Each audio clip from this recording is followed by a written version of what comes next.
ರಾಮಲಲ್ಲಾ ಪ್ರಾಣ ಪ್ರತಿಷ್ಠಾಪನೆ ಆಗ್ತಿರೋದು ತುಂಬಾ ಸಂತೋಷವಾಗ್ತಾ ಇದೆ ಅಂತ ಕರಸೇವಕರಾದ ಓಂ ಭಾರತಿ ಹೇಳಿದ್ದಾರೆ. ಕರಸೇವಕರ ನೋವು ಮತ್ತು ಅವಮಾನವನ್ನ ನಾನು ಎಂದಿಗೂ ಮರೆಯಲು ಸಾಧ್ಯವಿಲ್ಲ. ರಾಜಕೀಯ ಲಾಭಕ್ಕಾಗಿ ಕರಸೇವಕರ ಮೇಲೆ ಗುಂಡು ಹಾರಿಸಿದ್ರು ಅಂತ ಆರೋಪಿಸಿದ್ರು. 1990ರಲ್ಲಿ 125 ಮಂದಿ ಕರಸೇವಕರ ಮೇಲೆ ನಡೆದ ದಾಳಿಯನ್ನ ಎಳೆ ಎಳೆಯಾಗಿ ಬಿಚ್ಚಿಟ್ಟರು.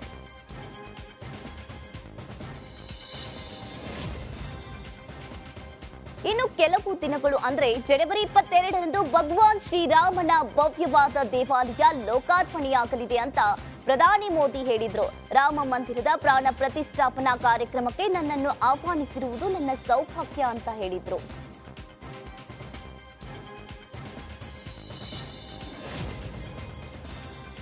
ಜನವರಿ 23ರಿಂದ ಸಾರ್ವಜನಿಕರಿಗೆ ರಾಮಲಲ್ಲಾನ ದರ್ಶನಕ್ಕೆ ಅವಕಾಶ ಇರಲಿದೆ ಅಂತ ಶ್ರೀರಾಮ ಜನ್ಮಭೂಮಿ ತೀರ್ಥಕ್ಷೇತ್ರ ಟ್ರಸ್ಟ್ ಪ್ರಧಾನ ಕಾರ್ಯದರ್ಶಿ ಚಂಪತ್ ರಾಯ್ ಹೇಳಿದ್ರು.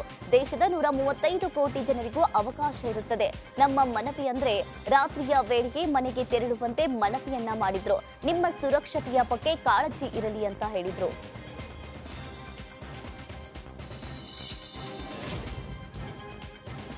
ಪ್ರಾಣ ಪ್ರತಿಷ್ಠಾಪನಾ ಕಾರ್ಯಕ್ರಮ ಜನವರಿ 22ರಂದು ಮಧ್ಯಾಹ್ನ 1 ಗಂಟೆ ಒಳಗೆ ಮುಕ್ತಾಯಗೊಳ್ಳುವ ನಿರೀಕ್ಷೆ ಇದೆ ಅಂತ ಶ್ರೀರಾಮ ಜನ್ಮಭೂಮಿ ತೀರ್ಥಕ್ಷೇತ್ರ ಟ್ರಸ್ಟ್ ಪ್ರಧಾನ ಕಾರ್ಯದರ್ಶಿ ಚಂಪತ್ ರಾಯ್ ಹೇಳಿದ್ರು. ಇನ್ನು ಸಮಾರಂಭದಲ್ಲಿ ಪ್ರಧಾನಮಂತ್ರಿ ಡಾಕ್ಟರ್ ಮೋಹನ್ ಭಾಗವತ್ ಮುಖ್ಯಮಂತ್ರಿ ಭಾಷಣವನ್ನ ಮಾಡಲಿದ್ದಾರೆ. ಜನವರಿ 20 ಮತ್ತು 21ರಂದು ಸಾರ್ವಜನಿಕರಿಗೆ ದರ್ಶನ ಇರುವುದಿಲ್ಲ ಅಂತ ತಿಳಿಸಿದ್ರು. 12:20 से प्रारंभ होकर 1 बजे तक पूरी हो जाएगी, ये प्लानिंग की जा रही है. सभी महानुभाव, विशिष्ट जन, माननीय प्रधानमंत्री जी डॉक्टर मोहन राव भागवत, मुख्यमंत्री महोदय अपने मनोभाव प्रकट करेंगे. 12:20 से प्रारंभ होकर 1 बजे तक पूरी हो जाएगी, ये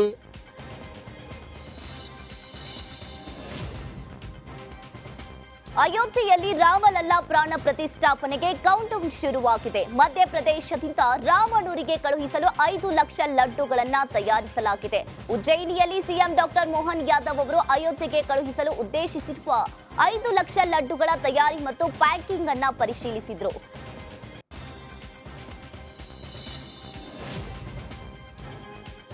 ರಾಮಲಲ್ಲಾ ಪ್ರಾಣ ಪ್ರತಿಷ್ಠಾಪನಾ ಕಾರ್ಯಕ್ರಮಕ್ಕೆ ಮಧ್ಯಪ್ರದೇಶದಿಂದ 5 ಲಕ್ಷ ಲಡ್ಡುಗಳನ್ನು ಕಳುಹಿಸಿಕೊಡಲಾಗುತ್ತಿದೆ ಅಂತ ಸಿಎಂ ಮೋಹನ್ ಯಾದವ್ ತಿಳಿಸಿದ್ರು.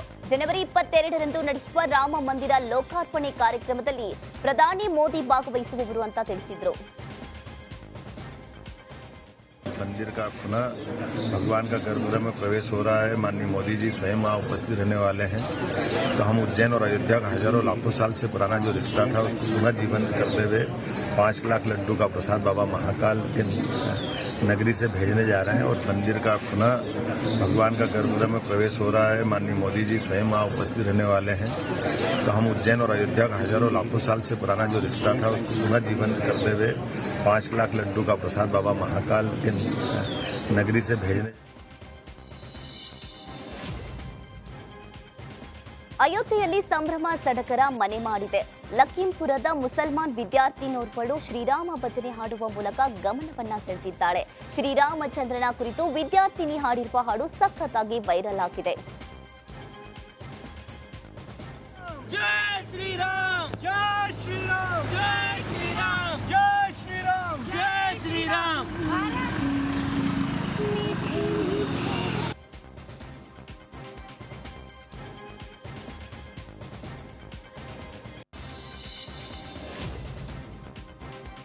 ಶ್ರೀರಾಮಲಲ್ಲಾ ಪ್ರಾಣ ಪ್ರತಿಷ್ಠಾಪನಾ ಕಾರ್ಯಕ್ರಮ ಕಣ್ತುಂಬಿಕೊಳ್ಳಲು ಸಹಸ್ರಾರು ಜನ ಶ್ರೀರಾಮನೂರಿಗೆ ಹರಿದು ಬರ್ತಿದ್ದಾರೆ. ಹರಿಯಾಣದ ಅಂಬಾಲದಲ್ಲಿ ಶ್ರೀರಾಮ ಯಾತ್ರೆಯಲ್ಲಿ ಗೃಹ ಸಚಿವ ಅನಿಲ್ ವಿಜ್ ಭಾಗಿಯಾಗಿದ್ರು. ಇನ್ನು ರ್ಯಾಲಿಯಲ್ಲಿ ಜೈ ಶ್ರೀರಾಮ್ ಅಂತ ಘೋಷಣೆ ಮೊಳಗಿದ್ವು. ಮೆರವಣಿಗೆಯಲ್ಲಿ ಶ್ರೀರಾಮ, ಹನುಮ ಮಾಲಾಧಾರಿಗಳು ಗಮನವನ್ನ ಸೆಳೆದ್ರು.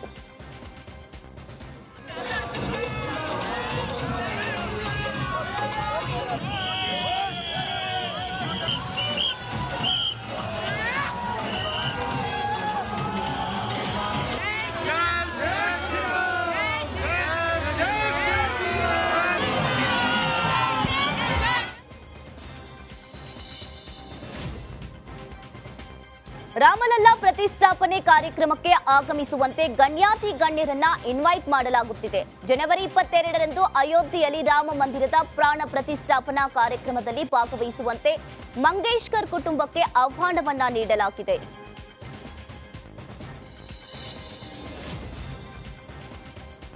ಅಯೋಧ್ಯೆ ರಾಮಲಲ್ಲಾಗೆ ಧರ್ಮಸ್ಥಳದಿಂದ ಪೂಜಾ ಪರಿಕರಗಳನ್ನು ಹಸ್ತಾಂತರ ಮಾಡಲಾಯಿತು. ಇನ್ನು ಪೇಜಾವರ ಶ್ರೀಗಳಿಗೆ ಹರ್ಷೇಂದ್ರ ಹೆಗಡೆ ಅವರು ಬೆಳ್ಳಿ ಪೂಜಾ ಪರಿಕರಗಳ ಹಸ್ತಾಂತರವನ್ನ ಮಾಡಿದ್ರು. ಇನ್ನು ಬಾಲರಾಮನ ಅಭಿಷೇಕ ಪೂಜೆಗಾಗಿ ಬೆಳ್ಳಿಯ ಪರಿಕರಗಳನ್ನು ಹಸ್ತಾಂತರ ಮಾಡಲಾಯಿತು.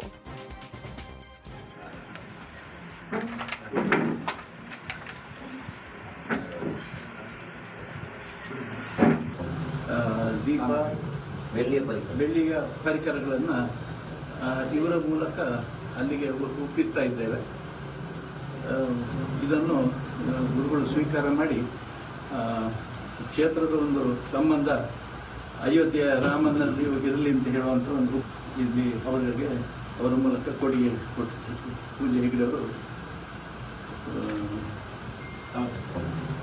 ದೀಪ ಬೆಳ್ಳಿಯ ಪರಿಕರಗಳನ್ನು ಇವರ ಮೂಲಕ ಅಲ್ಲಿಗೆ ಒಪ್ಪಿಸ್ತಾ ಇದ್ದೇವೆ.